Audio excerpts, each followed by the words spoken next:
మంగళం భగవన్ శంభో మంగళం వృషభధ్వజ మంగళం పార్వతీనాథ మంగళం భక్తవత్సల ఓంకారం బిందు సంయుక్తం నిత్యం ధ్యాయంతి యోగినః కామదం మోక్షదం తస్మాత్ ఓంకారాయ నమో నమః.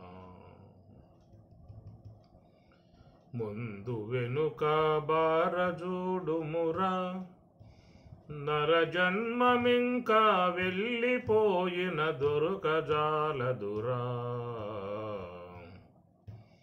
ముందు వెనుక బారజూడుమురా, నరజన్మమింకా వెళ్ళిపోయిన తురుకజాలదురా.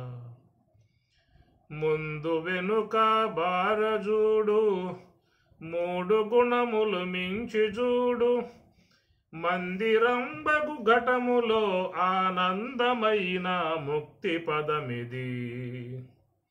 ముందు వెనుక బారజూడుమురా, నరజన్మమింకా వెళ్ళిపోయిన దొరకజాలదురా. తనువు లోపల తత్వమరుగుమురా, త్రికాలమందు తన్నుదామది మరిగుండు పదమిదిరా. తనువు లోపల తత్వమరుగుమురా, త్రికాలమందు తన్నుదా మరిగుండు పదమిదిరా.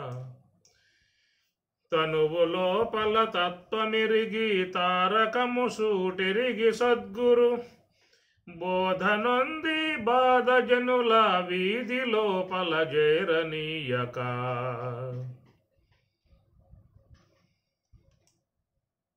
ముందు వెనుక బారజూడుమురా, నరజన్మమింకా వెళ్ళిపోయిన దొరకజాలదురా.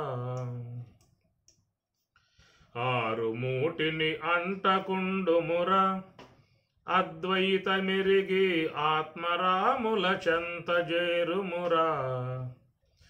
ఆరు మూటిని గడచి ఆవల మేరు శిఖరము దాటి తెలుసుక, మేలిమిగ సుజ్ఞానివై అజ్ఞాన జనులను చేరగుండగా. ముందు వెనుక బారజూడుమురా, నరజన్మమింకా వెళ్ళిపోయిన దొరకజాలదురా. నరజన్మమింకా వెళ్ళిపోయిన దొరకజాలదురా.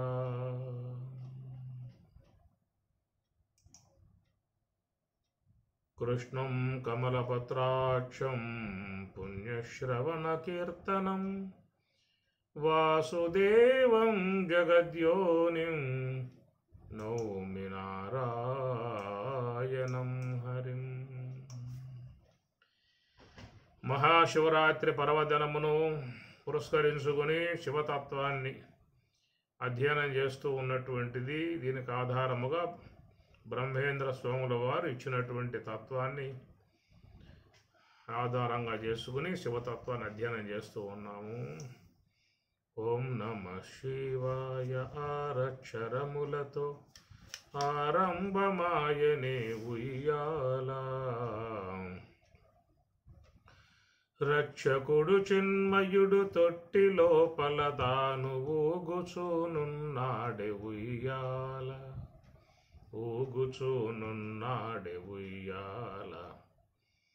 మన్ను నీరు అగ్ని వాయువులతో 4 కోళ్ళు గావించనే ఉయ్యాల. అష్టదిక్కులు వేగి సృష్టి లోపల తాను ఊగుచూనున్నాడే ఉయ్యాల. ఊగుచూనున్నాడే ఉయ్యాల. నులక 25 పంచభూతంబుల మాయతో అల్లెనే ఉయ్యాల. తెలుపు ఎరుపు నలుపు పసిడి వన్నెల పట్టు పరుపు గావించెనే ఉయ్యాల. బరుపుగా వించెనే ఉయ్యాల.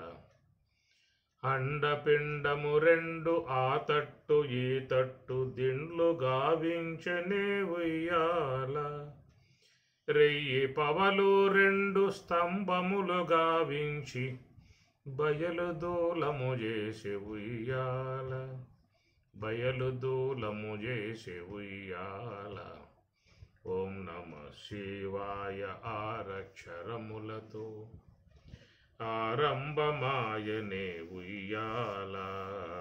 ఓం నమ శివాయ ఆరక్షరములతో అన్నారు. 6 అక్షరాలు ఓం నమః శివాయ అనేటువంటి 6 అక్షరములతో ఏర్పడ్డటువంటి శరీరము.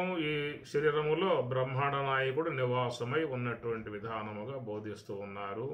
ఆయనకు ఈ ఉయ్యాల తొట్టి అనేది ఎలా నిర్మాణం చేయబడిందో 20 తత్వాలు మాయతో మాయా సంబంధ వ్యవహారముగా 20 తత్వాలు మాయా సంబంధ వ్యవహారముగా 19 తత్వములుగా సూక్ష్మదేహము స్థూలదేహము ఏర్పడి ఉన్నటువంటిది. మరి తెలుపు ఎరుపు నలుపు 3 గుణములతో చేరి ఉన్నటువంటి ఈ శరీరము అనబడేటువంటి దాంట్లో సర్వేశ్వరుడు చక్కగా శయనించి ఉన్నాడు, సాక్షి మాత్రుడై ఉన్నాడు. ఈ శరీరములో ఉన్నటువంటి జీవుడు మాత్రమే సుఖ దుఃఖాలని పొందుతూ ఉన్నాడు. సుఖ దుఃఖములు పొందుతూ ఉన్నటువంటి విధానం జీవుడు. సర్వేశ్వరుడు మాత్రం సాక్షి మాత్రుడై ఉన్నటువంటి విధానము. ఇరువురు కూడా ఈ శరీరములో చెప్పేటువంటిది ఈ ఉపాధి అనేటువంటిది ఈశ్వరునికి జీవునికి ఇరువురికి కూడా చేరి ఉన్నటువంటి విధానము.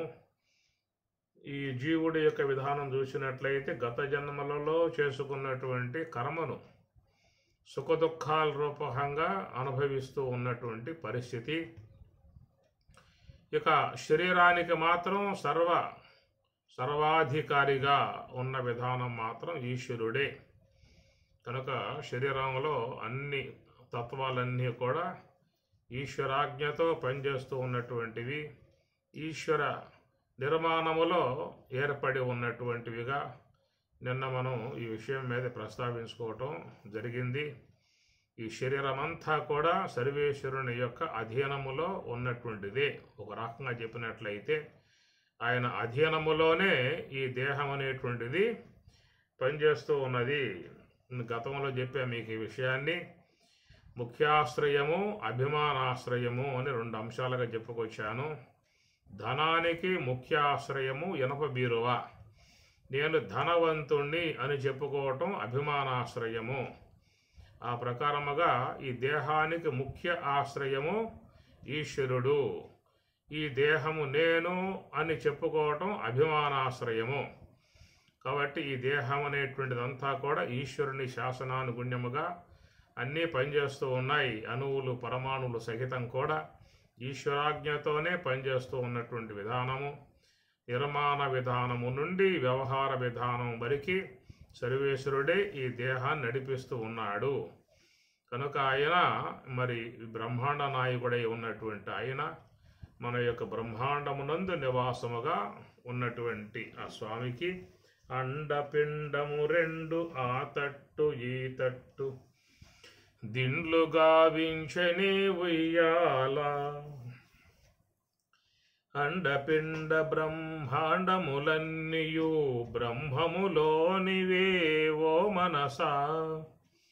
దండి భావమిది దారి చూపితిని నిలకడయుండవి ఓ మనసా. మాయను నరికే మర్మమున్నది న్యాయము వినవే ఓ మనసా. చరాచరములకు ఆవలనున్నది సద్రూపంబగు ఓ మనసా. సదమల వృత్తిని చక్కగా తెలిసిన సద్గురు చేరవి ఓ మనసా అని ఇది కూడా బ్రహ్మేంద్ర స్వాముల వారు రచించిన విధానము. బ్రహ్మంగారి తత్వాలు అనేది ఒక పుస్తకం ఉంటుంది, దాంట్లో చూసుకోండి, ఇవన్నీ ఉంటాయి. అయితే అర్థం చేసుకోవడం కష్టం. ఆయన గారి బోధ అంతా కూడా చాలా లోతుగా పారమార్థిక అంశాలతో చేరి ఉంటుంది. అవన్నీ గురువు ద్వారా చెప్పించుకోగలిగితే చాలా వరకు అర్థమయ్యే అవకాశాలు ఉంటాయి. స్వామివారు కూడా గొప్ప జ్ఞానం అనే పేరుతో అర్థాలు రచించారు. ఎక్కువగా టీకా ధాతువులతో చేరి ఉండేటువంటి దానముగా స్వామి రచించారు. అయినా తత్వాలు మాత్రం కొంచెం వినగలిగితేనే వాటిలో వివరణాత్మక అంశం గోచరించే అవకాశం అనేటువంటిది ఉంటుంది. అండపిండ బ్రహ్మాండములన్నీయు బ్రహ్మములోనివేవో మనసా అని అక్కడ ఇవన్నీ కూడా బ్రహ్మము యొక్క అధిష్టానములోనే ఉన్నాయనేటువంటి మాటగా ఆడ చెప్పుకొచ్చారు. ఇక్కడ అండపిండ అండపిండము రెండు ఆ తట్టు ఈ తట్టు దిండ్లుగా వించనే ఉయ్యాల. మన శరీరములోనే ఈ 3 భాగాలను చెప్పే విధానం ఉంటుంది. అండాండము, పిండాండము, బ్రహ్మాండము అని. పాదముల నుంచి నాభి దాకా అండాండము అనియు, నాభి నుంచి కంఠము దాకా పిండాండమనియు, నాభి నుంచి పైభాగమంతా బ్రహ్మాండము. ఇవి 3 భాగాలు. మామూలుగా విశ్వంలో భావన చేస్తూ ఉంటారు. అండపిండ బ్రహ్మాండాలండి మొత్తం నిండి ఉన్న విశ్వమంతా అనే విధానముగా విశ్వస్వరూపాన్ని సూచిస్తూ అండపిండ బ్రహ్మాండాలన్నీ కూడా బ్రహ్మము యొక్క భగవంతుని యొక్క అధీనంలో పనిచేస్తూ ఉన్నాయి అనే విధానముగా సర్వాత్మన భావనగా చెప్పే మాట. అది కూడా మంచిదే. ఇక్కడ వెష్టిగా చూసినట్లయితే మన ఈ యొక్క దేహము అనేటువంటి దాంట్లోనే అండపిండ బ్రహ్మాండము అనేది పాదముల నుంచి నాభి దాకా ఉన్నటువంటి భాగాన్ని అండాండమనియు, నాభి నుంచి కంఠము దాకా ఉన్నటువంటి భాగాన్ని బ్రహ్మాండము అని, పిండాండం అని,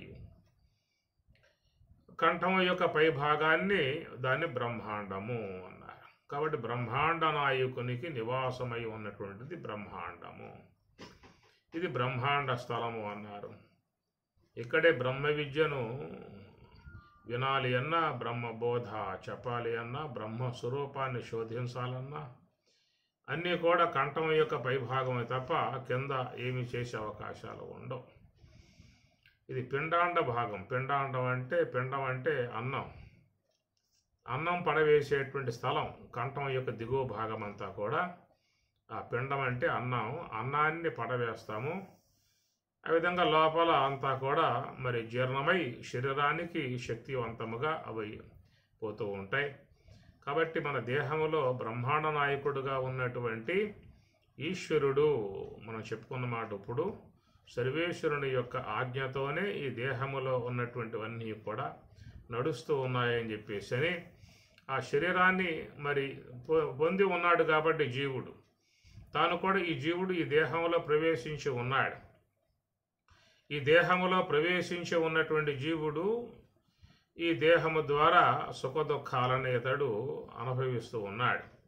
శీతోష్ణ సుఖదుఖములు, లాభ నష్టములు, జయాపజయములు, నిందాస్తుతులు, ఇవి ద్వంద్వములుగా చెప్పే మాట. ఈ ద్వంద్వములన్నీ కూడా ఈ ప్రాణాపాన వాయువులతో అనుబంధం పొందినట్లుగా చెప్పే మాట. విను మహోరాత్రంబులు శుభాశుభములు నైన ద్వంద్వములు ప్రాణాపానమునకు నామాంతరంబులు తదీయ మధ్యవర్తిత నొప్పు మహనీయ వహ్ని ఉదానంబు దాని నిర్ద్వంద్వ భావము అంతర్యాగా విద్యా ప్రవీణులు గండ్రు పరమశాంతి అనగ బ్రహ్మమనగా అని భారతంలో ఎక్కడో ఉన్న పద్యాన్ని స్వామివారు తీసుకొచ్చి మన ముందు పెట్టాడు. వారు ఇచ్చినటువంటి పద్యమే అందరూ కూడా చాలామంది కంఠస్థం చేశారు. ఇను అహోరాత్రంబులు శుభాశుభములు నైన ద్వంద్వములు ప్రాణాపానమునకు నామాంతరంబులు అని భారతంలో ఉన్న అంశం ఇది. కాబట్టి ప్రాణ అపాన వాయువులే దాని యొక్క అనుసంధానముగా ఉన్నటువంటివి. శీతోష్ణములు, సుఖదుఖములు, లాభ నష్టములు, జయాపజయములు, నిందాశుతులు ఇవన్నీ కూడా ద్వంద్వములు అనేటువంటివన్నీ కూడా ఈ రెండు ఉండటం కారణంగా అవన్నీ కూడా గోచరించే విధానంగా ఉన్నట్లుగా చెప్తారు. కాబట్టి ఈ ప్రకారముగా మరి ఈ ఈ శరీరం అనబడేటువంటి దాంట్లో జీవుడు ప్రవేశించి ఉన్నాడు, ఈశ్వరుడు స్వాధీనం చేసుకుని ఉన్నాడు. జీవుడు ఎంతవరకు అని చెప్పానంటే ఈ దేహము ద్వారా మరి ప్రపంచంలో ఉన్నటువంటి భోగాలని ఆస్వాదించటం వరకు వీడికి ఉన్నటువంటి అవకాశం. గత జన్మలలో చేసినటువంటి కర్మను సుఖదుఖాల రూపంగా అనుభవించటం మరొక అంశం అన్నమాట. అది గత జన్మలలో చేసుకున్న కర్మలు మరి వాడు అనుభవించాలని చెప్పనంటే ఇదే మార్గం, ఈ యాతనా దేహం అన్నారు. ఈ దేహాన్ని పొందితేనే ఆ కర్మను చేయింపజేసుకునే అవకాశం వాళ్ళకి ఉంటుంది. ఇట్లాగా ఈ శరీరములో ఉన్నటువంటి జీవుడు మరి ఈ గత జన్మల యొక్క సంబంధమై ఉన్న పుణ్యపాప వాడి కర్మకు ఫలితములుగా ఉన్నటువంటి సుఖ దుఃఖాలను, లాభ నష్టాలను, జయాపజయాలను, వేదనలను ఇవన్నీ కూడా అనుభవిస్తూ ఉన్నాడు. తిరిగి మరలా సంపాదించుకునే అవకాశం కూడా సర్వేశ్వరుడు ఇచ్చాడు. ఆ ప్రకారంగా మళ్ళీ ఆగామి కర్మగా ఈ జీవుడు తిరిగి మరలా కర్మను సంపాదించుకునే ప్రయత్నాన్ని చేసుకుంటూ ఉన్నాడు. అది దాన్ని ఆగామి కర్మ అన్నారు. ఇతర జీవుల శరీరాలలో ఈ ఆగామి కర్మ అనే అంశాన్ని చెప్పలేదు. గత జన్మలలోని కర్మ సంచిత కర్మను అనుభవించటం వరకే అనేటువంటిది. ఈ జీవుడు వేరే శరీరాల్లోకి ప్రవేశించినప్పుడు ఆయా శరీరాలలో ఉన్నటువంటి అతడు మరి గత జన్మలలో చేసుకున్న సంచిత కర్మ భాగం ఖర్చు పెట్టుకోవటమే కానీ తిరిగి మరలా ఆగామి కర్మను సంపాదించుకునే అవకాశము మానవేతర దేహాలలో అవకాశం లేదనేటువంటి మాటగా చెప్తూ ఉన్నారు. దాంతోపాటు దేవతలకు కూడా చెప్పారు, దేవతలకు కూడా ఇవి సంపాదించుకునే అవకాశాలు లేవని చెప్పని. కాబట్టి దేవతాది లోకాలలో ఉన్నటువంటి జీవులు కూడా కర్మను అనుభవించటమే తప్ప ఆడ చేసుకుని సంపాదించుకునే అవకాశాలు చెప్పాల ఏమి. కాబట్టి ఆ గత జన్మలలో కర్మ క్షీణే పుణ్యే మర్త్యలోకం విశంతి, క్షీణే పాపే మర్త్యలోకం విశంతి. ఈ ప్రకారంగా మరి క్షీణే పుణ్యే ఉత్తమ లోకాలకు పోయిన జీవులు అక్కడ పుణ్యాన్ని సుఖరూపముగా అనుభవిస్తూ ఉన్నారు. అది కాస్త క్షీణించగానే మళ్ళా ఈ భూలోకానికి వస్తున్నారు అన్నారు. దాంతోపాటు క్షీణే పాపే మర్త్యలోకం విశంతి.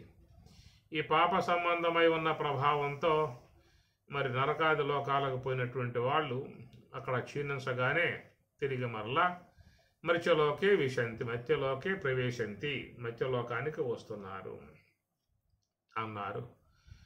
అట్లా మరి ఆ దేవతలకు కూడా మరి పుణ్య పాపాలను సంపాదించుకునే అవకాశాలు అక్కడ లేవు అని చెప్పనే మాట. ఇతర మానవేతర దేహాలలోకి పోయిన జీవులు కూడా సంచిత కర్మను అనుభవించటం వరకు తప్ప తిరిగి మరలా సంపాదించుకోగల అవకాశాలు అక్కడ లేవు అని చెప్పిన అన్నారు. ఎందుకంటే ఈ వేదరాశి అనేది మానవుని పరిధిలో మాత్రమే ఉన్నది కనుక మానవుడే వేద మంత్రాల ఆ అంశాలని ఆచరించేందుకు అనుకువగా ఉన్నటువంటి విధానం. వేదం పూర్వభాగము యొక్క సంబంధమై ఉన్న అంశములు కానీ వేదం ఉత్తర భాగము యొక్క సంబంధమై ఉన్న అంశము కానీ రెండింటినీ కూడా ఆచరించడానికి అవకాశంగా ఉన్నటువంటిది మానవ దేహం అట్లా నిర్మాణాత్మకముగా వచ్చేసిందన్నమాట. అందువల్ల పూర్వ భాగం యొక్క సంబంధమై ఉన్నటువంటి యజ్ఞయాగాదులను కొనసాగించి పుణ్యం సంపాదించుకునే అవకాశం కానీ ఉత్తర భాగం ఉపనిషత్తుల యొక్క విధానముగా జ్ఞాన మార్గంలో పయనించి జ్ఞానాన్ని సంపాదించుకోవటం కానీ ఈ రెండు అవకాశాలు మానవ దేహం నందు మాత్రమే ఉన్నాయి. ఇతర జీవులకి అవకాశం లేదు. అవి యజ్ఞములు చేయటం కానీ, జపం చేయటం కానీ, ధ్యానం చేయటం కానీ, ఆరాధన చేయటం కానీ, రచనలు చేయటం కానీ, తీర్థయాత్రలకు పోయి అక్కడ మునిగి రావటం కానీ ఈ అవకాశాలన్నీ కూడా మానవతనువు కాడే ఉన్నటువంటి విధానము. మరి మనతో పాటు నివాసముగా ఉన్న ఈ జీవులైతే ఏవైతే ఉన్నాయో వాటికి ఏవి కూడా ఈ జప ధ్యానాదులు ఆచరించే అవకాశాలు వాటికి లేవు. గమనించవచ్చు, మన ఇంటి ముందే ఎన్నో జీవులు ఉన్నాయి. వాటిలో ఏది కూడా మనలాగా ఉదయం లెగవగానే స్నానం చేసుకుని చక్కగా దర్భాసనం పరుచుకొని చిన్ముద్రదారులమై 2 కనులు ముకులించి గురు బ్రహ్మాది మంత్రాలు చెప్పుకొని వచ్చేపోయే శ్వాసను గమనిస్తూ కూర్చునే అవకాశాలు మనకి భగవంతుడు మెండుగా ఇచ్చాడు. ఈ ప్రకారంగా చేసేటువంటి దాయకాలు వాటికి లేవు, అంత పరిజ్ఞానం లేదు. అవి కేవలం వాటి స్వభావముగా ప్రవర్తించటమే తప్ప వాటికి తిరిగి మరలా ఆగామి కర్మగా ఉన్నటువంటి పుణ్యము కానీ జ్ఞానము కానీ లేదా పాపం కానీ ఇవన్నీ కూడా సంపాదించుకునే అవకాశాలు అక్కడ లేవు. కనుక వాటి కర్తృత్వ భావాలు లేవు. నేననేటువంటి కర్తృత్వ భావాలు అక్కడ లేవు అక్కడ. కాబట్టి ప్రకృతి పరంగా ఉన్నటువంటి స్వాభావికము వాటిని జీవిస్తూ వాటికి నియంత్రణ అయ్యి ఉన్నటువంటి ఆహారాలను భుజిస్తూ అట కాలం గడుపుతూ ఇక ఆహార నిద్ర భయమైదునాని సామాన్యం ఏతత్తు పశుభి నరాణం అని పరమాత్మ చెప్పిన మాట. ఆహారము, నిద్ర, భయము, మైథునము ఈ 4 కూడా సామాన్యం అన్నాడు. మానవులలో ఏ ప్రకారంగా 4 ఉన్నాయో ఇతర జీవులు కూడా ఇవి సామాన్యముగా ప్రకృతి ద్వారా ఏర్పాటు చేయబడ్డటువంటివి. ఆహారము అన్నప్పుడు మానవులకు ఇతర జీవులకు వాటి సంబంధమై ఉన్నటువంటి ఆహారాలు అనేటువంటివి తీసుకుంటూ ఉన్నాయి. ఈ ఆహార నియంత్రణ ఇతర జీవులలో కనబడుతూ ఉంటుంది మనకి. పశువులు తీసుకోండి, అవి ఎండుగడ్డి కానీ పచ్చిగడ్డి కానీ భుజిస్తాయి అంతవరకే. అట్లా పక్షులు అనేటువంటివి కూడా చూస్తే అవి కేవలం పండ్లకు బాగా అలవాటు పడి ఉన్నటువంటివి. మృగములు చూసినట్లయితే అవి మాంసాదులకు అలవాటు పడ్డటువంటి క్రూర జంతువులుగా ఉన్నటువంటివి. ఒక నియంత్రణ అన్నమాట. కాబట్టి మృగములుగా ఉన్నటువంటివి గడ్డి తీసుకోవు. గడ్డి తినేటువంటి యొక్క పశువులు మాంసాదుల జోలికి అయిపోవు. అట్లా ఒక నియంత్రణ అనేటువంటి అంశం ఇతర జీవులలో సృష్టి ప్రకారంగా వచ్చింది. కాబట్టి అవి ప్రకృతి ఇచ్చినటువంటి స్వభావాలే జీవిస్తూ ఉన్నాయి. ప్రకృతి యొక్క నియంత్రణగా ఉన్నటువంటి ఆహారం వరకు మాత్రం అయిపోతూ ఉంటాయి. కానీ మానవుడు ఏంటంటే ఇక్కడ కొంచెం వెసులుబాటు ఉన్నది, అవకాశాలు ఉన్నాయి. పరమాత్మ కూడా కొంత స్వేచ్ఛను ప్రసాదించాడు మానవునికి. మానవ జన్మలో కొంత స్వేచ్ఛను ప్రసాదించాడు స్వామివారు. కనుక వికాసం ఏర్పడింది. కొంత విజ్ఞానం, పరిజ్ఞానం ఇవన్నీ కూడా ఎక్కువగా పరమేశ్వరుడు కొన్ని వనరులు మానవ దేహం గల ప్రాణికి అవకాశాలు కలగజేశాడు. అందువల్ల అలాంటి అవకాశాన్ని అనుసరించి వానికి తరించటానికి కూడా ఉండే విధానముగా మరి వేద రాశిని కూడా ప్రసాదించాడు. ఈ వేద శాస్త్రము అనేది ఉన్నది అంటే ఒక మానవుణ్ణి ఉద్దేశించి మాత్రమే ఉన్నది. ఇతర జీవులు ఏవి కూడా వీటిలను అధ్యయనం చేసేందుకు అవకాశాలు లేవు. ఒకవేళ మీ ఎదురుగా ఉన్న శునకాలు కానీ గార్ధవాలు కానీ ఇంకా ఇంకేమైనా పశువులు కానీ ఉంటే వాటి ముందు పెట్టండి గ్రంథాలు, ఏం చదువుతాయో చూడండి. వాటింత పరిజ్ఞానం లేదు, చూడలేవు.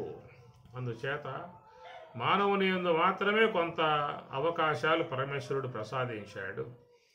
ఆ ప్రసాదించిన దాన్ని బట్టి ఆగామి కర్మను సంపాదించుకోవటానికి మాత్రం వానికి అవకాశం ఇచ్చాడు.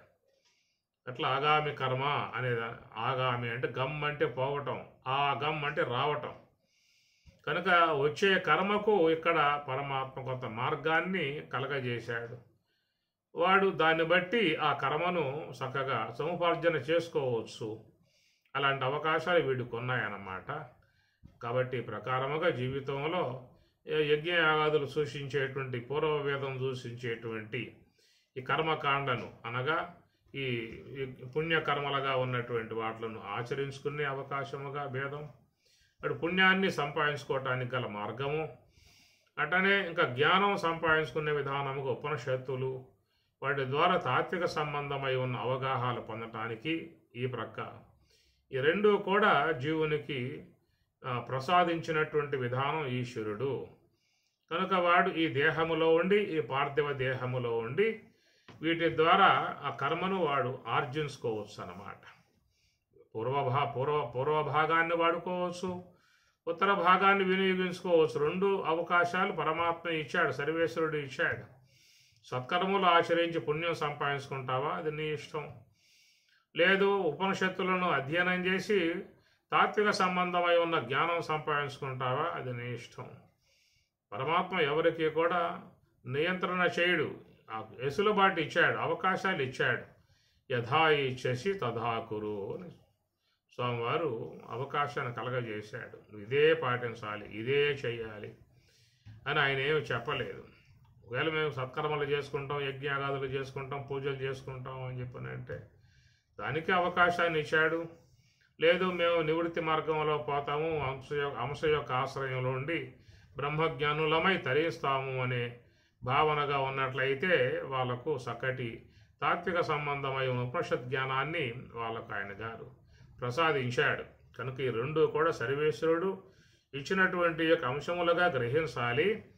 వాటిల్లో ఎవరికి దేని పట్ల అపేక్ష ఉంటుందో దాన్ని వాళ్ళు తీసుకుని వాళ్ళు ప్రయాణం చేస్తారు. ఇక్కడ శాసనము అనేటువంటిది ఏమి లేదు, రెండు ప్రసాదించాడు, అది వాళ్ళ ఇష్టం. అయ్యా నీకు ఏది నచ్చితే అది తీసుకోవచ్చు, యథా ఇచ్చేసి తదా కురు అన్నట్లుగా అనేటువంటి విధాయకాలని. అందువల్ల పూర్వ భాగాన్ని ప్రధానముగా తీసుకుని కొంతమంది ఆ మార్గాల్లో పోతూ ఉన్నారు. మధ్వాచార్యులు లాంటి వారు, రామానుజాచార్యులు లాంటి వారు భక్తిని ఇటు కర్మను జోడించుకుని వాళ్ళు ప్రయాణం చేసే విధానంగా వాళ్ళకు ఉంటుంది. ఇక అద్వైతాన్ని అవగాహన చేసుకుంటూ అద్వైతాన్ని మాత్రమే అధ్యయనం చేస్తూ ఆ మార్గంలో పోయేటువంటి వాళ్ళు ఉన్నారు. అయితే రెండింటినీ కూడా ఆచరించే వాళ్ళు వీళ్ళు ఉన్నారు. ఇటు వైదికమును శీలిస్తూనే అటు ఆధ్యాత్మికాన్ని కూడా అధ్యయనం చేస్తారు. కనుక రెండింటి యొక్క మార్గాలను కూడా తీసుకుని ప్రయాణం చేసేటువంటి వాళ్ళు కూడా ఉన్నారు. ఏదైనా లోన ఉన్నటువంటి జీవుడు ఈ శరీరం అనబడేటువంటి యొక్క ఉపాధి ఉపకరణముగా చేసుకుని తాను మరి ఉత్తమ దేహాలు పొందటానికి యోగ్యముగా ఉండేట్లుగా పూర్వ భాగాన్ని ఆశ్రయించి వాటి ద్వారా సత్కర్మలు శీలించి పుణ్యాన్ని ఆర్జించుకోవటానికి గల అవకాశాన్ని ఇచ్చాడు. రెండవది ఉత్తర భాగముగా మరి ఈ యొక్క తాత్వికమును అధ్యయనం చేసి నివృత్తి మార్గములో ప్రయాణం గావిస్తూ యమ నియమ ఆసన ప్రాణాయామ ప్రత్యాహార ధారణ ధ్యాన సమాధులుగా ఉన్నటువంటి వాట్లను శీలిస్తూ మరి యోగ సమాధిని పొందేదిగా ఎంతోమంది మహాత్ములు ఆ మార్గంలో కూడా ప్రయాణం చేస్తూ ఉన్నారు. కనుక ఈ రెండు కూడా ప్రధానముగా పెట్టుకోవాలి. ఇటు సత్కర్మలుగా పుణ్యం ఎక్కువగా సంపాదించుకోవటము, లేదు అటు నివృత్తి మార్గముగా బోధించి ఉపనిషత్తుల ద్వారా జ్ఞానాన్ని సంపాదించుకోవటము. ఏదో ఒకటి అనేదేం కాదు, అవకాశం మేరకు ఏదైనా సంపాదించుకోవచ్చు. ఇటు పుణ్యము సంపాదించుకోవచ్చు, అటు జ్ఞానము సంపాదించుకోవచ్చు, రెండు చేసుకోవచ్చు. మేము అద్వైతులము, మేము కేవలం బ్రహ్మముని ఉపాసిస్తాము, బ్రహ్మముని ఆరాధిస్తాము, బ్రహ్మజ్ఞానాన్ని శీలిస్తాము, మీ యొక్క వైదికముగా ఉన్నటువంటి కర్మకాండ జోలికి పోము, అవి మేము ఆచరించాము అని బిగుసు కూర్చునే వాళ్ళు కొంతమంది ఈ పక్క ఉన్నారు. మేము కేవలం యజ్ఞాగదులే చేస్తాము, పూజలే చేస్తాము, మాకు అద్వైతం అవసరం లేదు, మాకు తత్వం అవసరం లేదు, మాకు సోహంభావ ధ్యానం అవసరం లేదు అని చెప్పని కేవలం ఈ కర్మకాండకు మాత్రమే పరిమితమైపోయి కొంతమంది ఈ విధంగా దీన్ని భావించుకుంటూ ఆ పక్కదాన్ని నిరసించే విధానంగా చేస్తూ ఉంటారు. కనుక ఈ ప్రకారం లోకంలో ఈ రెండు మనకు కనబడతాయి. శంకరాచార్యుల వారి ఆనాడు ఆ వాదోపవాదాల విధానములో ఒక పక్క మండనమిశ్రుడు, ఒక పక్క శంకరాచార్యుల వారు కేవలం అద్వైతాన్ని మాత్రం ఉపనిషత్తులు మాత్రమే విశ్వసిస్తాను, ఈ మార్గాన్ని కలిగి ఉంటా అని చెప్పేసి అని శంకరుడు, నేను కేవలం యజ్ఞాగదులే చేస్తాను, పూజలే చేస్తాను, నేను కర్మకాండకే పరిమితం అయిపోయి ఉన్నాను, దీన్ని మాత్రమే చేస్తా అని చెప్పండి మండనమిశ్రుడు. ఇది మనం శంకర విజయంలో చూసే విధానం ఉంటుంది. అందుచేత ఇదే పట్టు కూసుంటా అన్నటువంటి బిగువులు ఏం అవసరం లేదు. ఎందుకంటే రెండు కూడా సర్వేశ్వరుడు ప్రసాదించిన ప్రసాదములు కాబట్టి ప్రకారముగా అటు మరి వైదిక సంబంధమై ఉన్న కార్యక్రమాలు ఆచరిస్తూ పుణ్యాన్ని ఆర్జించుకోవచ్చు. ఇటు నివృత్తి మార్గముగా తాత్విక జ్ఞానాన్ని అధ్యయనం చేస్తూ జ్ఞానాన్ని కూడా సంపాదించుకోవచ్చు. రెండు ఉండాలి. ఎందుకంటే పుణ్యం అనేది కూడా రక్షిస్తుంది. పుణ్యం రక్షించే గుణం కలిగి ఉంటుంది. పుణ్యమే భక్షించదు, పుణ్యం రక్షిస్తుంది. రక్షంతి పుణ్యాని పురాకృతాని అన్నాడు భర్తృహరి. వనేరనే శత్రుజలాగ్ని మధ్యే మహార్ణవే పర్వతమస్తకేవ సుప్తం ప్రమత్తం విషమస్థితం వా రక్షంతి పుణ్యాని పురాకృతాని. రక్షంతి పుణ్యాని పురాకృతాని. పూర్వం ఏదైనా మంచి చేసినట్లయితే ఆ పుణ్యం అనేది కాపాడుతుంది అని చెప్పన్నారు. కాబట్టి ఆ ప్రకారంగా మరి నివృత్తి మార్గముగా ఉన్నటువంటి ధ్యాన మార్గాన్ని, యోగ మార్గాన్ని, తాత్విక మార్గాన్ని జీవితంలో ఆచరించాల్సి ఉంటుంది. ఈ జన్మలోనే తరించాము అంటే చాలా భవ్యమును దివ్యమును. ఈ జన్మలోనే తరిస్తామనేదిగా నమ్మకాలు చెప్పటంలో శాస్త్రం కూడా బహూనాం జన్మనాం అంతే జ్ఞానవాన్ మాం ప్రపద్యతే. బహూనాం జన్మనాం అనేక జన్మల పర్యంతం వీడి జీవన విధానం కొనసాగుతుంది. అలాగా ప్రయాణం చేసి చేసి చేసి చివరికి మన యొక్క స్వరూపములో వాళ్ళు చేరిపోతున్నారు అని చెప్పనే మాట. కాబట్టి ప్రకారముగా ఇటు జ్ఞాన సంబంధమై ఉన్న సంస్కారము, పుణ్య సంబంధమై ఉన్నటువంటి సంస్కారము రెండినీ పెట్టుకోవడం కారణంగా మరి ఆ పుణ్యం అనేది ఉత్తమ దేహాలలో పడవేయటానికి, ఉత్తమ దేహాలు పొందింపజేయటానికి ఉపకరించేటువంటిదిగా ఉన్నది. కాబట్టి ఈ రెండింటినీ కూడా జీవితంలో 2 కన్నులుగా కలిగి ఉండాలి. 2 కాళ్ళుగా, 2 చేతులుగా, గమనానికి హేతువుగా ఉన్నట్లుగా మానవ జీవితం పవిత్రం కావటానికి, ధన్యత చెందటానికి ఈ 2 మార్గాలు కూడా సమాన విధానంగానే తీసుకోవటంలో తప్పు అనేది కాదు. ఎందుకంటే స్వామివారు కూడా ఇదే విషయాన్ని ప్రస్తావిస్తూ ఉన్న విధానం. యజ్ఞదాన తపఃకర్మ నత్యాజ్యం కార్యమేవ తతు యజ్ఞోదానం తపశ్చైవ పావనాని మనీషినాం. పావనాని పవిత్రం చేస్తాయా. యజ్ఞదాన తపఃకర్మ నత్యాజ్యం వదలమాక, అవి ఆచరించు అని స్వామి చెప్తూ ఉన్నారు. కనుక ఈశ్వరవాణి మనకు శిరోదాయకమై ఉన్న అంశము కాబట్టి దాన్ని మనం ఈశ్వరుని యొక్క అంశాన్ని మనం తీసుకుని జీవితంలో ప్రయాణం చేయాల్సి ఉంటుంది. ముఖ్యంగా ఈ ప్రకారముగా లోన ఉన్నటువంటి జీవుడు మరి రాబోయే దేహాలలో ప్రవేశించే విధానం కూడా ఉంటుంది. కాబట్టి అలాగా మరి వచ్చే దేహాలు మళ్ళీ ఉత్తమ దేహాలు, మానవ దేహాలు, ఉత్తమ దేహాలు రావటము అని చెప్పనంటే దానికెంతో పుణ్య సంస్కారం అనేటువంటిది అవసరము అంటున్నారు. ముందు వెనుక బారజూడుమురా నర జన్మమింకా వెళ్ళిపోయిన దొరుకజాలదురా అని కదా బ్రహ్మంగారు చెప్పింది. ఇది కూడా బ్రహ్మంగారి తత్వమే. ముందు వెనుక బారజూడుము, 3 గుణములు మించి చూడుము, మందిరంబగు ఘటములో ఆనందమైన ముక్తి పదమిది. ముందు వెనుక బారజూడుమురా నరజన్మమింకా వెళ్ళిపోయిన దొరుకజాలదురా, వెళ్ళిపోయిన దొరుకజాలదురా. విశ్వ చట్టాలు వేరే ఉన్నాయి, మన భావాలు కొంతవరకు మాత్రమే కలిగి ఉన్నాయి. విశ్వం లోపల అంతరాలలో విశ్వం యొక్క శాసనాలు ఎలా ఉన్నాయో మొత్తం కూడా మన బయటికి రావటం లేదు. కొంతవరకు మాత్రమే అందుబాటులోకి వస్తూ ఉన్నాయి తప్ప మొత్తం రావటం లేదు. కాబట్టి ప్రకారముగా అక్కడ శాసనానుగుణ్యముగా ఈ జీవులు మళ్ళీ ఎటు పోతారో, ఎక్కడికి పోతారో, ఏ దేహాల్లో పడతారో, విశ్వమంతా కూడా అన్ని జీవ కణాలు, జీవజాలాలు విశ్వమంతా వ్యాపకమై ఉన్నాయి. దాంట్లో పోయి పడిన తర్వాత అక్కడి నుంచి మళ్ళా ప్రయాణం అనేటువంటిది ఏ దిశలో, ఏ కోణములో, ఏ మార్గములో వీడు పోతాడో అది ఊహకు అందని విషయము. అవాంగ్మానస అగోచరము యతో వాచో నివర్తంతే. ఇక్కడ వాక్కులు కానీ మనస్సు కానీ ఏమి కూడా పనిచేసే అవకాశాలు కావు.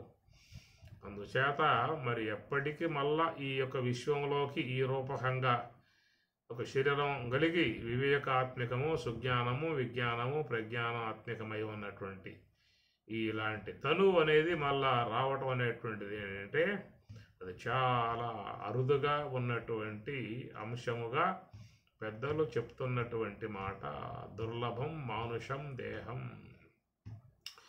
అని చెప్పనేటువంటి విషయము. దానికి ఏంటంటే ఇక్కడ మనం సుకృతము అనేటువంటి యొక్క అంశాన్ని కొంత సంపాదించుకొని పెట్టుకుంటే అది మనల్ని కాపాడుతుందనేటువంటి మాట చెప్తున్నారు కాబట్టి దాని మీద ఉన్న విశ్వాసంతో ముందుకు పోవాల్సి ఉంటుంది.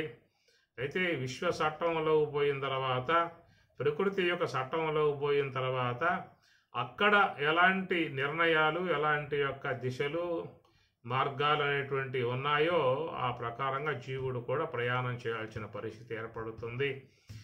ఆడ ఎవరికితో కూడా ఏమీ చెప్పుకునే అవకాశాలు ఉన్నాయో లేవో కూడా తెలియదు.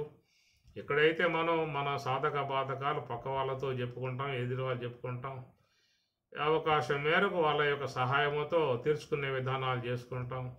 ఒక స్పష్టత అనేటువంటిది ఇక్కడ ఇంద్రియ వ్యాపారం ఉంది కాబట్టి ఈ దేహం యొక్క ధారణ కలిగి ఉన్నాం కనుక ప్రక్కవారితో మన యొక్క విషయాలను విన్నవించుకోవటం, మన యొక్క బాధలు చెప్పుకోవటం, దాని నివారణ సంబంధముగా అన్వేషణలు చేసుకోవటం, ఇట్లా పరస్పరం భావయంతః ఇలాంటి అవకాశాలు ఇక్కడ మనం చూస్తూ ఉన్నాము. ఈ తనువు పోయిన తర్వాత అలాంటి అవకాశాలు అనేటువంటి ఏమన్నా ఎట్లా ఉన్నాయో కూడా పూర్తిగా మనకి తెలిసేటువంటి యొక్క అంశము కాదు. ఏదైనా లోన ఉన్నటువంటి పుణ్య జ్ఞానములు అనబడేటువంటి వాటిని సంపాదించుకోమని చెప్పని మనకి శాస్త్రం ద్వారా సర్వేశ్వరుడు ఇచ్చినటువంటి సందేశము. కాబట్టి పుణ్య జ్ఞానములు రెండు అన్నమాట. ఈ రెండు కూడా మనం సంపాదించుకోవాల్సి ఉంటుంది. ఈ పుణ్య జ్ఞానములు సంపాదించుకోవటానికే సర్వేశ్వరుడు మనకి వేదం పూర్వ భాగము, వేదం ఉత్తర భాగము రెండు కూడా ప్రసాదించటంలో గల కారణం ఏంటంటే మనం పుణ్య జ్ఞానములు సంపాదించుకోవటానికి. ఎందుకంటే జ్ఞానము ద్వారా స్వరూపానుభవం, అది కేవలం నివృత్తి మార్గం. హంస యొక్క ఆశ్రయములో ఉండి నివృత్తి మార్గంలో ప్రయాణం చేయాల్సి ఉంటుంది. ఇది కొంత ప్రయాసతో చేరి ఉన్నటువంటిది. దూరేన కేవలం కర్మ బుద్ధి యోగాత్ ధనంజయ అని గతంలో చెప్పుకున్నాము. ఆ ప్రకారంగా లోనికి పోయేటువంటి ప్రయాణం చాలా క్లిష్టమై ఉన్నటువంటిదిగా, సంక్లిష్టమై ఉన్నటువంటిదిగా, చాలా ఇబ్బందులు పడేటువంటి పరిస్థితులు ఉన్నట్లుగా మనకు శాస్త్రకారులు చెబుతున్నటువంటి విధానము. అంత సులభముగా ఇది సాధ్యమయ్యేటువంటి అంశము కాదు. కొంత ఎంతో శ్రమ చేస్తే తప్ప అది సాధ్యమయ్యే అవకాశాలు కావనేటువంటిది మాట. ఎందుకు లోపల అనాత్మ సంబంధమై ఉన్నటువంటి వర్గాలన్నీ కూడా బాగా బలపడి ఉన్నాయి కాబట్టి పరమాత్మ కూడా భగవద్గీతలో దృఢేన చిత్వా అసంగ శస్త్రేణ దృఢేన చిత్వా అని చెప్పంటూ ఉన్నాడు. అందుచేత ఈ లోనికి పోయే విధానాలుగా చూసినట్టయితే మనం గతంలో చెప్పుకున్నాము. మరి అష్ట ఆవరణములు భూమి, జలము, అగ్ని, వాయువు, ఆకాశం, అహంకారతత్వము, మహాతత్వం, అవ్యక్తతత్వం, శవల బ్రహ్మమును దాటి శుద్ధ బ్రహ్మం వద్దకి పోవాల్సి ఉంటుంది. ఇది మహత్తర ప్రయాణమై ఉన్నటువంటి విధానము. అందువల్ల వీటిని అధిరోహించి అధికరించి ఆత్మ యొక్క సన్నిధికి పోవాలని చెప్పనంటే ఎంతో ప్రయత్నం కూడా బాగా ఉండాలి. సతు దీర్ఘకాల నైరంతర్య సత్కార ఆసేవిత దృఢభూమి అని పతంజలి చెబుతున్నటువంటి మాట. ఏమి అసంశయం మహాబాహో మనోదుర్నిగ్రహం చలం, మనోదుర్నిగ్రహం చలం అచలం, చంచలమై ఉన్నటువంటి యొక్క మనస్సుని నిగ్రహం, దుర్నిగ్రహం, దాన్ని నిగ్రహించటం అనేటువంటిది చాలా కొంచెం బాధాకరముగా ఉండేటువంటి యొక్క అంశమైన స్వామివారు కూడా ఒప్పుకున్నాడు. అసంశయం మహాబాహో, సంశయం లేదయ్యా అన్నాడు. నువ్వు చెప్పిన విషయంలో సంశయం లేదు. చంచలం హి మనః కృష్ణ అన్నాడు ఈయన గారు. అసంశయం మహాబాహో, సంశయం లేదయ్యా, చంచలం అది అన్నాడు. కాబట్టి అభ్యాసనదు కౌంతేయ వైరాగ్యనచి గృహ్యతే. అభ్యాస వైరాగ్యములు గట్టిగా పట్టుకున్నట్లయితే నువ్వు ఈ మార్గంలో ప్రయాణం కొనసాగించుకునే అవకాశం ఏర్పడుతుంది. దానికి మరి పతంజలి కూడా తోడై తత్ దీర్ఘకాల నైరంతర్య సత్కార ఆసేవిత దృఢభూమి, సత్ దీర్ఘకాల చాలా కాలం పాటు చేయాల్సి ఉంటుంది అన్నాడు. నిరంతరముగా కూడా చేయాల్సి ఉంటుందయ్యా అన్నాడు. ఇలా చేయగలిగితే వాళ్ళు స్వరూపం యొక్క సన్నిధికి పోయే అవకాశం ఏర్పడుతుంది. మరి దీర్ఘకాలం ఎంతకాలం? దీర్ఘకాలం అంతవరకే. నిరంతరం అంటే అంత సమయము దాన్ని ఏం చెప్పలేదు. అవకాశం ఉన్నప్పుడల్లా నువ్వు చేయమని చెప్పని ఇది ఒకటి చెప్తున్నటువంటి మాట. కాబట్టి ఇది కొంచెం సుదీర్ఘమై ఉన్నటువంటి ప్రయాణం. ఖండాంతరములు దాటి సులభముగా ప్రయాణం చేస్తూ ఉన్నాం. గ్రహాంతరముల్లో పోతూ ఉన్నాం. ఖండాంతరాలు ప్రయాణం చేస్తున్నాం.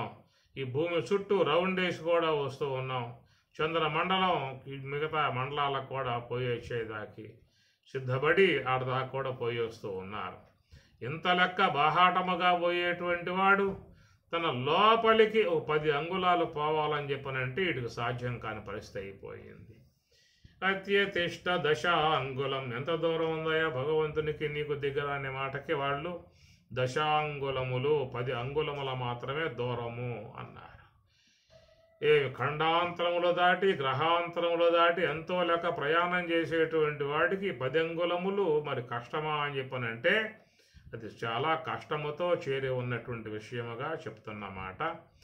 మనుష్యానాం సహస్రేషు కశ్చిత్ యతతి సిద్ధయే. అనేక వేల మంది ప్రయత్నం చేస్తూ ఉంటే అలా ప్రయత్నం చేసేటువంటి వాళ్ళల్లో కశ్చిత్ ఏ ఒక్కడు మాత్రమో నా యొక్క స్వరూపం సన్నిధికి చేరుకుంటున్నాడు అని చెప్పని స్వామి చెప్తున్నమాట.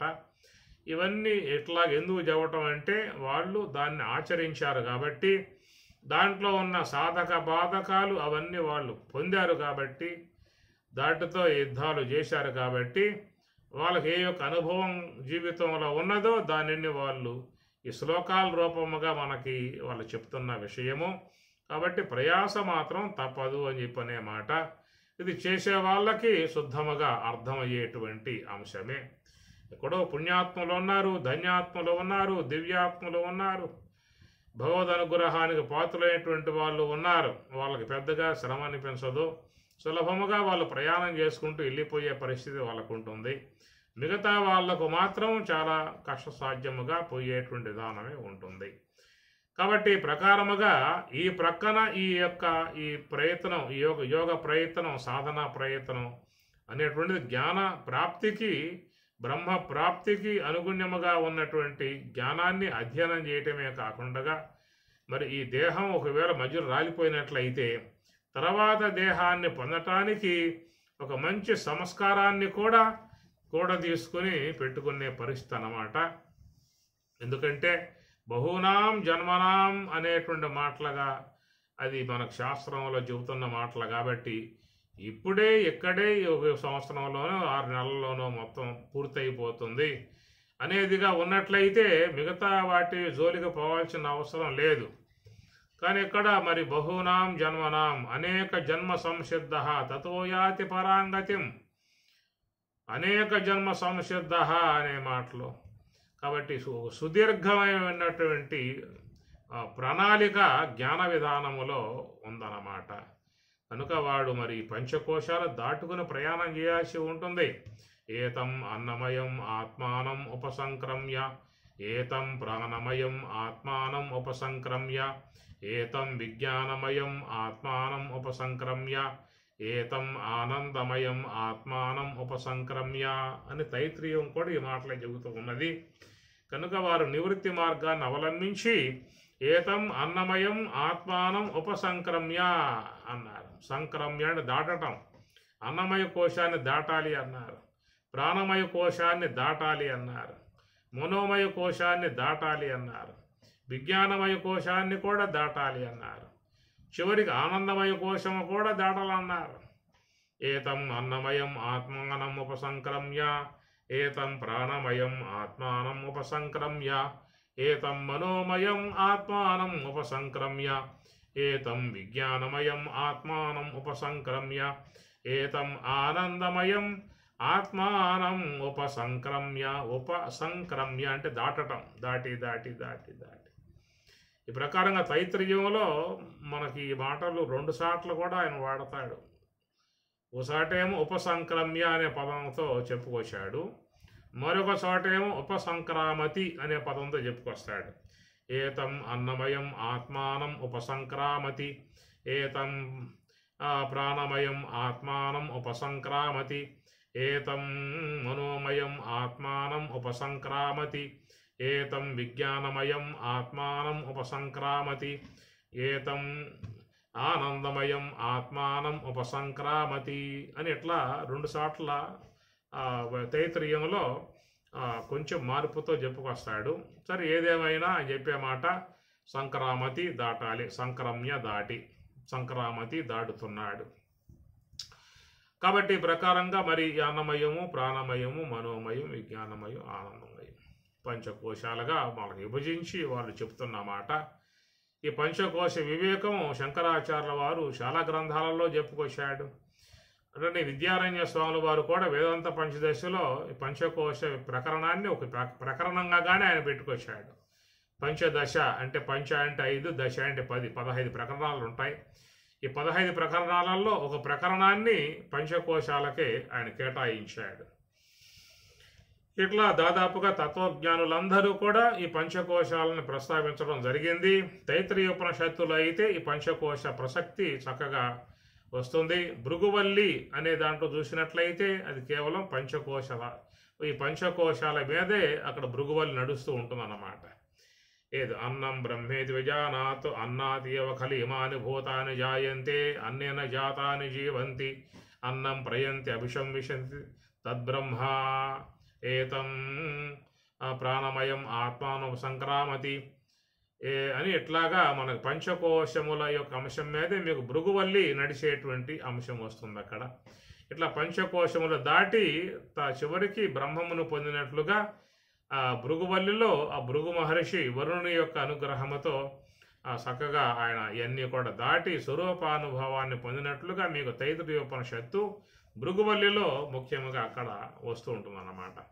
తపసా బ్రహ్మ విజిజ్ఞాసస్వ సపహ తప్త్వా అని ఇట్లాగా మరి తపహ తప్త్వా తపో బ్రహ్మేది విజానాత్ అని చెప్తాడు వరుణుడు. చెప్పినప్పుడు మళ్ళీ తపస్సును పట్టుకుంటాడు ఈ భృగు మహర్షి అన్నమాట. కాబట్టి ఈ ప్రకారముగా ఆ తపస్సు ద్వారా పంచకోశాలు దాటే విధానము అని. కాబట్టి ఈ ప్రకారముగా అన్నమయ కోశము, అన్నమయ కోశం అంటే ఈ దేహాన్ని అన్నమయ కోశం అన్నారు. రెండవది ప్రాణమయ కోశము అనగా దశేంద్రియములు దశవిధ ప్రాణవాయువులు మొత్తం చేరి ప్రాణమయ కోశముగా చెప్పుకొచ్చారు. అట్లా కర్మేంద్రియములు వాటిని మనస్సు కర్మేంద్రియములు చేరి మనోమయ కోశము అన్నారు. జ్ఞానేంద్రియములు బుద్ధి చేరి విజ్ఞానమయ కోశము అన్నారు. ఇక మూలా విద్య అజ్ఞానం అనబడేటువంటి ఉపాధి అవిద్యోపాధికో జీవ, అవిద్య అనేటువంటి దాన్ని అనుసరించి ఆనందమయ కోశం అనేదిగా అక్కడ చెప్పుకొచ్చారు. అది కూడా దాటాలి అన్నారు. ఎందుకు ఆనందమయ కోశము అన్నారని చెప్పానంటే అందరూ కూడా నిద్రా సమయంలో అజ్ఞానంలో ఉండి ఆనందాన్ని పొందుతూ ఉన్నారు. అందువల్ల దానిని ఆనందమయ కోశము అని చెప్పని అన్నారు. ఎవరైనా సుషుప్తి సుఖాన్ని పొందాలంటే ఆ యొక్క మరి నిద్రలోకి పోవాల్సి ఉంటుంది. ఆ నిద్ర అనేది రావాలంటే మరి లోన ఉన్న అజ్ఞానం యొక్క సహకారం తీసుకోవాల్సి వస్తుంది. అజ్ఞానం యొక్క సహకారంతోనే ఎవరైనా ఆ సుషుప్తిలో అడుగుపెట్టే అవకాశం ఉంటుంది.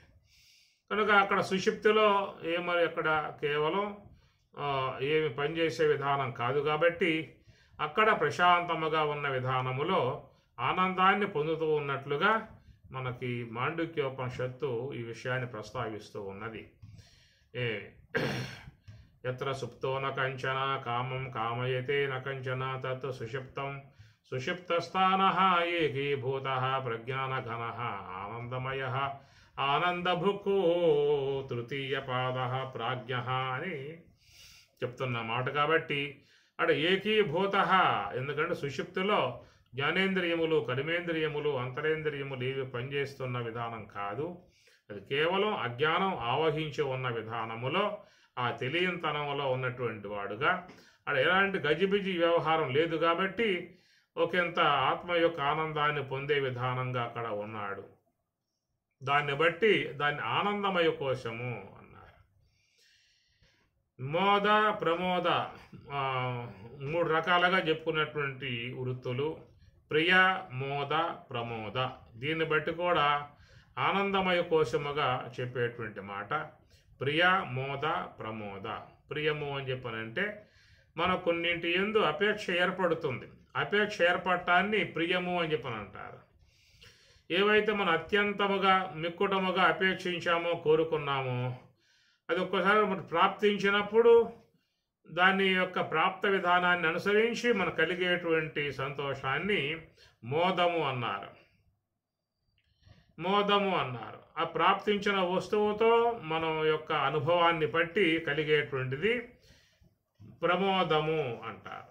ఇట్లాగా జీవితంలో వ్యవహారములో ఒకదాన్ని అపేక్షిస్తాము, అపేక్షించిన దానిని సంపాదించుకుంటాము, సంపాదించుకున్న తర్వాత దాంతో మనం మన యొక్క అనుభవాన్ని దాంతో పొందుతాము.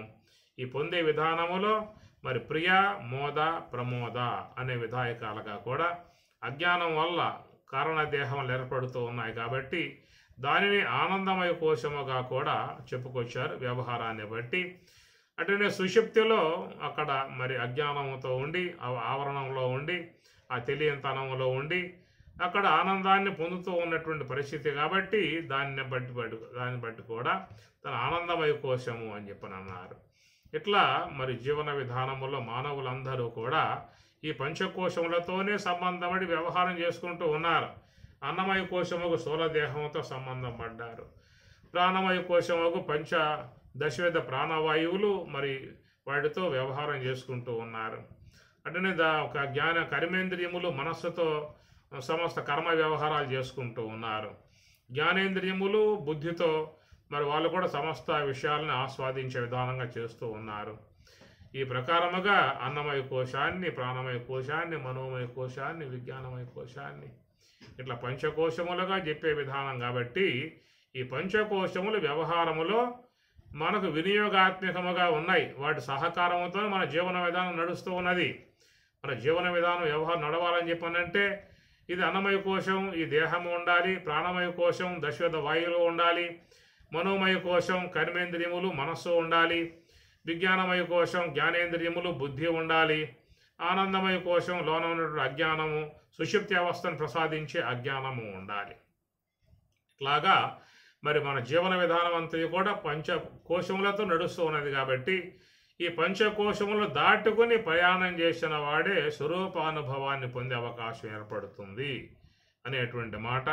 ఈ పంచకోశములు దాటి లోనికి పోవాలని చెప్పనంటే అది చాలా ప్రయాసతో చేరి ఉన్న విధానము. ఒక పెద్ద బండరాయిని కొండ మీద నుంచి కిందకు తోసేయటం చాలా సులువు అన్నమాట. ఒక పెద్ద బండరాయిని పర్వత శిఖరాల నుంచి భూమి మీదకి దిగువకి తోసివేయటం అని చెప్పనంటే చాలా ఈజీగా చేసే పని అన్నమాట.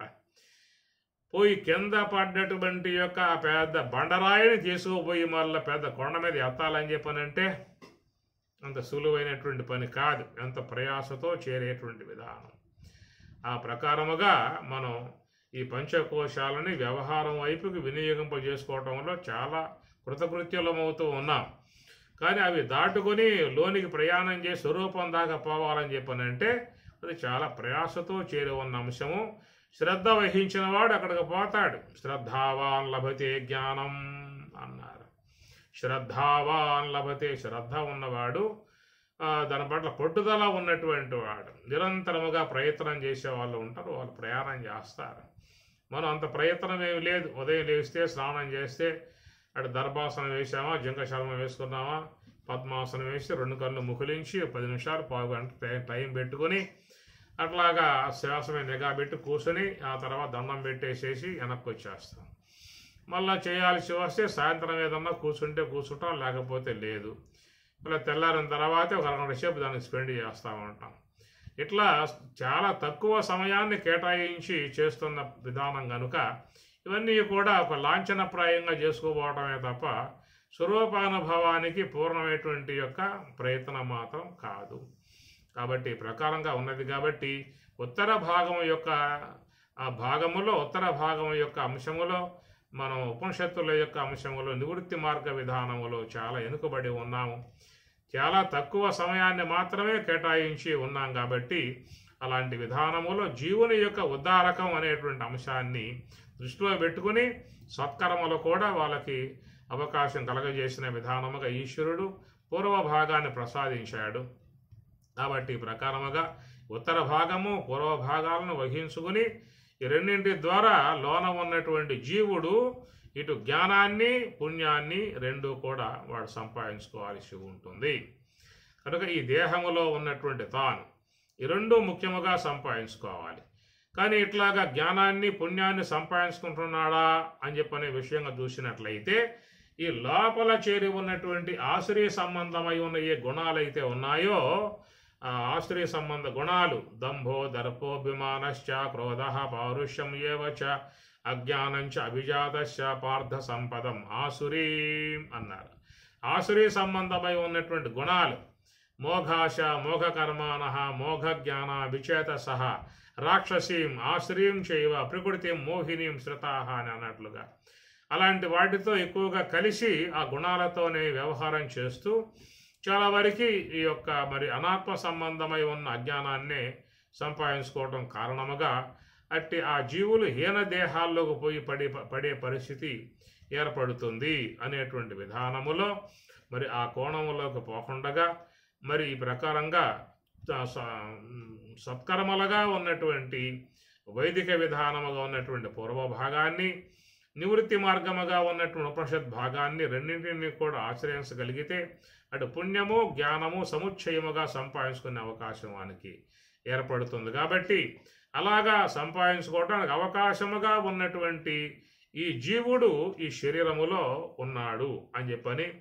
కనుక ఉన్నటువంటి యొక్క తాను గత జన్మలలో చేసిన కర్మను సుఖదుఖాలుగా అనుభవించడం అనేది ఒక అంశమైతే ఈ ఉత్తర భాగం పూర్వ భాగాల దగ్గర పెట్టుకుని వీటి ద్వారా పుణ్యము జ్ఞానాన్ని ఆర్జించుకునే విధానముగా రెండింటిని కూడా వీడు మరి చేసుకుంటున్నటువంటి పరిస్థితి ఇంతవరకు జీవునికి ఉన్నటువంటి ఎసులుబాటు అవకాశాలు అన్నమాట. కాబట్టి ఈ ప్రకారంగా పూర్తిగా ఈ దేహం అనేది మాత్రం ఈశ్వరుని యొక్క చేతిలో మాత్రమే ఉన్నది, ఆయన అధీనంలో మాత్రమే ఉన్నది. ఈ దేహంలో బాల్యం పోయి యవనం రావాలన్నా యవనం పోయి వృద్ధాప్యం రావాలని చెప్పినన్నా శరీరంలో ఉన్నటువంటి యొక్క శరీర గమనం శరీరం యొక్క మార్పులు కలగాలని చెప్పినన్నా అటనే శ్వాసలు దశవిధ వాయువులు పనిచేయాలని చెప్పినన్నా శరీరంలో ఉన్న భాగాలన్నీ కూడా పనిచేయాలని చెప్పినన్నా శరీరం యొక్క ఆకృతి విధానాలు కూడా మంచిగా ఉండాలని చెప్పినన్నా ఇవన్నీ చూసినట్లయితే సర్వేశ్వరుని యొక్క అధ్యయనంలో ఉండే జరుగుతున్నటువంటి తప్ప ఇవేవి కూడా జీవుని యొక్క అధ్యయనంలో ఏవి కూడా లేవు. అనగా ప్రాణాలను జీవుడు శాసించలేడు, శరీర భాగాలను జీవుడు శాసించలేడు.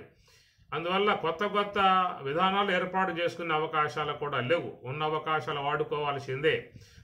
చెయ్యి ఉన్నది, 5 ఏళ్ళు ఉన్నాయి, 5 ఏళ్ళకి పెన్షన్ ఉన్నది, 5,000 కదలికలు ఉన్నాయి, 5 వేళ్లతో చక్కగా చేసుకోవచ్చు. ఒకవేళ నువ్వు కనుక ప్రయత్నం చేసి 6వ ఏళ్ళు పెట్టావనుకో 7వ ఏళ్ళు పెట్టావనుకో అవి కదలవేక ఊరికే ఉంటాయి తప్ప ఏలాడుతూ అవి పనిచేసే విధానాలు కావు.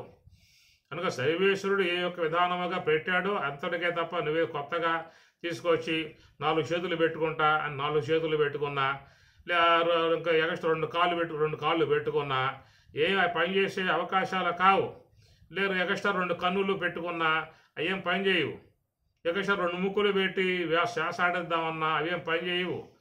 ఇంకా ఎగస్ట్రా 2 చెవులు పెట్టుకుని వింటామని చెప్పినన్నా ఇది పనిచేసే అవకాశాలు లేవు. అటు పెట్టే అవకాశాలు లేవేక ఎవరైనా ఏ డాక్టర్ అయినా ఏ యొక్క మెడికల్ అయినా పాపశత్రులైనా ఉన్న వాటిలకు చికిత్స చేసి వాటిలను మన చక్కగా క్రమబద్ధముగా చేసుకుని వాడుకునే విధానమే తప్ప వాడు స్పేరుగా 2 కన్నులు ఎగస్ట్రా పెట్టుకోవడం కానీ 2 చెవులు ఎగస్ట్రా పెట్టుకోవడం కానీ ఇంకో నోరు ఎగస్ట్రా చేసుకుని పెట్టుకోవడం కానీ 2 చేతులు ఎగస్ట్రాగా చేసి పెట్టుకోవడం కానీ ఇదంతా కూడా ఈశ్వర శాస్త్రానుగుణ్యంగా అయిపోయినటువంటి యొక్క భాగాలను వాడుకోవడం వరకు చేసుకోవాలి తప్ప నేను సొంతంగా పెట్టుకుంటాను 4 చేసుకుంటా 5 చేసుకుంటా అని చెప్పడానికి అవకాశాలు అక్కడ లేవేక నిర్మాణములో చేసినటువంటి వాటికి మాత్రమే వ్యవహారము ఈశ్వరుడు ప్రసాదించాడు. కాబట్టి ఈ శరీరము అనబడేటువంటి యొక్క దానికి ముఖ్య ఆశ్రయం ఈశ్వరుడైతే అభిమాన ఆశ్రయముగా ఉన్నటువంటి వాడు జీవుడు వాడు లోన మాత్రం ఉన్నాడు.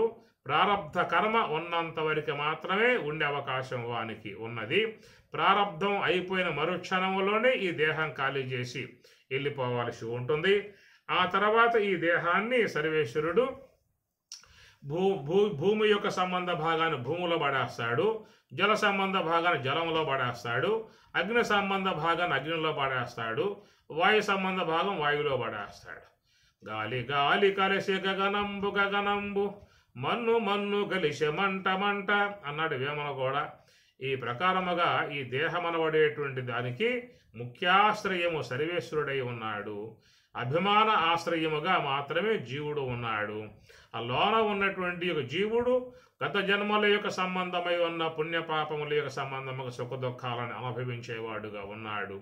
మళ్ళా కొత్తగా ఆచరించి ఈ పుణ్యపాపాలను సంపాదించుకోవటానికి కూడా అవకాశం వీనికి ఆగామి కర్మకి అవకాశం ఉన్నది, ప్రారబ్ధ కర్మకు అవకాశం ఉందన్నమాట.